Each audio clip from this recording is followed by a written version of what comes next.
अस्सलाम वालेकुम नाज़रीन, मैं अब्बास ख़ान हूँ। आप हमारा यूट्यूब चैनल देख रहे हैं, उम्मीद करता हूँ आप सब ठीक होंगे। आज के एपिसोड में हम आए हैं बुद्धू के मकबरे या बुद्धू के आवे पे, जो कि लाहौर का एक फ़ेमस पॉइंट है। ये बुद्धू का जो मकबरा है शालामार बाग के करीब, जो university of engineering and technology UET Lahore है, ये उसके अपोजिट में वाक़ है।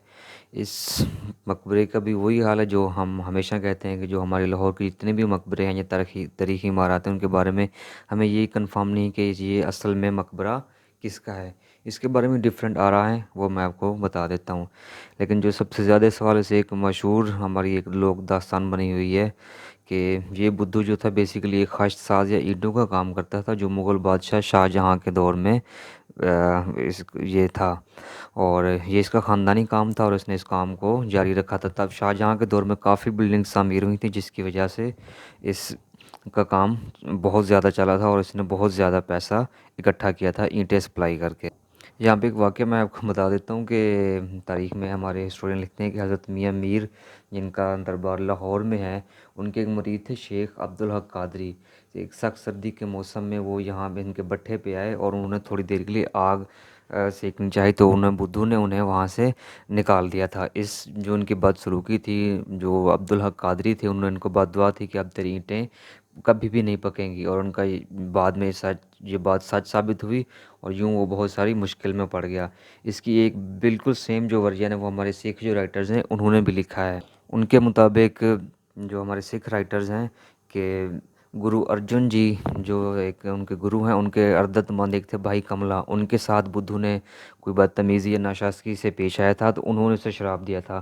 खैर दोनों ही जो किस्से हैं उसके मुताबिक यही हमें मिलता है कि बुद्धू के हालात जो हैं इनमें से किसी एक वजह से ख़राब हुए। बाद में उसने इन बुज़ुर्ग को ढूंढा और उनसे माफ़ी मांगी और उनकी वफ़ात के ऊपर एक यहाँ आलीशान मकबरा तमीर करवाया था। लेकिन यहाँ पे ये सवाल फिर आ जाता है, जैसे आप वीडियो में देख रहे होंगे कि यहाँ पे दो कब्रें हैं, तो इसके बारे में ये बताया जाता है कि एक कब्र उस बुज़ुर्ग की है और जो दूसरी कब्र है वो बुद्धू की है। लेकिन कुछ मौरखीन ये भी कहते हैं कि बुद्धू की जो अपनी कब्र है, वो उसका जो आवा या उसका भट्ठा था, उसकी अपनी कब्र वहाँ। लेकिन इसमें एक और चीज़ है, ये बुद्धू का मकबरा हो ही नहीं सकता, क्योंकि सिख और जो हिंदू कल्चर उसके मुताबिक वो मुर्दे दफनाते नहीं हैं बल्कि उनको जलाते हैं। हाँ, लेकिन उनकी जो राख है वो उसकी समाधि ज़रूर बनाते हैं। लेकिन अगर हम इसकी स्ट्रक्चर देखें तो वो इस समाधि वाली स्ट्रक्चर नहीं है, ये किसी मकबरे की स्ट्रक्चर है। और मुग़ल दौर में किसी ऐसे बंदे की समाधि बनवाना जो कि शाही ख़ानदान से भी नहीं था, एक ख़ास था से, ठीक है वो उस पैसे के लिहाज से काफ़ी था, तो इस तरह के मकबरे की कोई समझ नहीं आती किसी को। और इसका जो स्ट्रक्चर है वो लाहौर के बाकी मकबरे की तरह है। और अगर ये किसी सिख या हिंदू का मकबरा होता तो इसका थोड़ा बहुत तो इसमें कोई चेंजेस होनी थी, लेकिन इसकी जो स्ट्रक्चर है लाहौर के बाकी जितने भी हमारे मकबरे हैं उनसे ये सेम मिलता जुलता है। और कुछ जो हमारे हिस्टोरियन है वो इसको खाने दौरान का मकबरा कहते हैं, जो जिनका नाम ख्वाजा साबिर है, लेकिन उनका जो नुसरत खान के नाम से मशहूर है, लेकिन उनका मकबरा ऑलरेडी मौजूद है लाहौर वर्कशॉप में, तो इस वजह से वो एक चीज़ भी साइड। और इन लाइन जो हमारी लाहौर में चली थी उस मंसूबे के ये सामने आने की वजह से इसकी बहाली का काम बहुत जल्द शुरू हो गया था। और इस मकबरे के साथ ही जो बुद्धू का एक आवा था या उनका भट्ठा था, उसकी यादगार भी मौजूद है। और इसके साथ ही एक मुतनाज़ा सा कब्रिस्तान भी मौजूद है। माजी में यहाँ काफ़ी सारी दीगर इमारत भी थीं, जिनको सबसे पहला नुकसान एज़ यूजुअल रंजीत सिंह के दौर में आया था, और जब उसके अतालवी जनरल एवी टेल या अवी तवेला ने अपनी यहाँ पे कोठी बनवाई थी, लेकिन जब बाद में ब्रिटिश दौर आया उन्होंने वो कोठी मामार करवा दी थी या गिरा दी। और इस मकबरे को नुकसान पहुंचाने में हमारे महकमा रेलवे भी किसी से नहीं पीछे रहा था।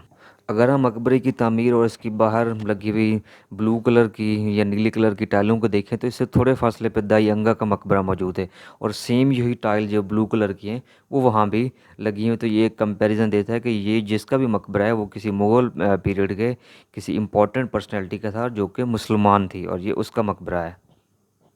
एक और चीज़ मैं यहाँ ऐड करना चाहूँगा कि लाहौर के जितने भी मकबरे हैं वो जब भी हम विज़िट करने जाते हैं या ऐसी इमारतें, या तो वो बंद होती हैं या उनके ऊपर हमें वीडियोस बनाने अलाउ नहीं की जाती। मैं यही रिक्वेस्ट करूँगा कि भाईजान आप उनको ओपन करें, हम लोगों को दिखाएंगे तो लोग अपनी हिस्ट्री को देखने आएंगे ना।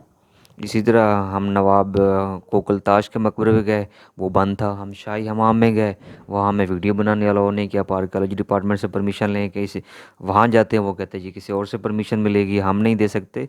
तो गवर्नमेंट को इस बारे में सोचना चाहिए कि अगर इस तरह से हमारा कंटेंट नहीं शो होगा, लोगों को पता नहीं चलेगा, तो जिन लोगों को हिस्ट्री में इंटरेस्ट है, वो जिन लोगों को नहीं पता इन चीज़ों का, जिन्होंने इसे सुनी है और उसको वीडियोस देखेंगे, तो वो आगे आके अपने खुद इनको विज़िट करेंगे।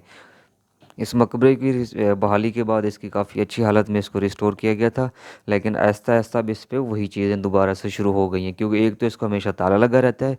अगर ये इस तरह बंद रहना है तो इसकी बर्बादी बहुत जल्द शुरू हो जाएगी। आप वीडियो के अंदर आप देख चुके होंगे कि कब्रों के अंदर इन्होंने क्या कुछ फेंका है भाई। घास काटने वाली मशीन है, कोई पानी वाले पाइप रखे हुए हैं जो प्लास्टिक वाले होते हैं, लोहे के कुछ इन्होंने पाइप फेंके हुए हैं। मतलब जो पीएचए या गार्डन में चीज़ें यूज़ थे वो उन्होंने इस मकबरे के अंदर कब्रों के ऊपर रखी हुई हैं। और इसके बाहर बोर्ड भी लगाया हुआ कि ये जो साइट है ये हेरिटेज साइट है, और 1957 का जो हमारा एक्ट है उसके तहत ये साइट हमारी महफूज है। अब गवर्नमेंट को सोचना चाहिए कि एक साइड पे महफूज कह रहे हैं और दूसरी साइड पे इसका क्या हाल किया हुआ है। अब तक लिए इतना ही। अपना और अपने चैनल का ख्याल रखिएगा, और अगर आपको हमारी वीडियो पसंद आए तो हमारा चैनल लाजमी सब्सक्राइब करें और अपने फ्रेंड्स के साथ भी शेयर करें। और मैं एंड पे यही रिक्वेस्ट करूँगा कि आप इस तरह की बिल्डिंग्स को लाजमी विजिट